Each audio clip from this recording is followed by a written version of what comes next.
İyi günler arkadaşlar, sevgili ve değerli izleyiciler, kanalımıza hoş geldiniz. Bugün sizlere güzeller güzeli Sıla Türkoğlu'dan ve yakışıklı oyuncu Halil İbrahim Cihan'dan muhteşem görüntülerle karşınızdayız.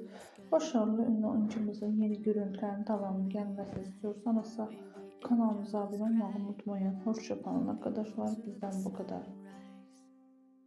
When you come back to me, I've got too much feelings. Maybe you're the one I wanna last in.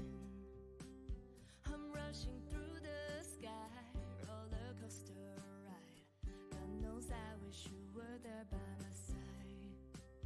But baby, if you wanna leave, you ain't got plan for me. Don't say sorry, you should get no worry.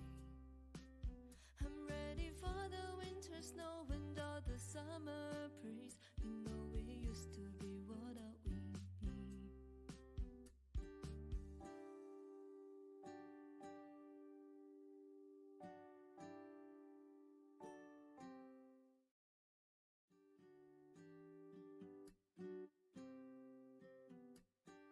Morning flight, kiss goodbye, waiting for your bright blue sky.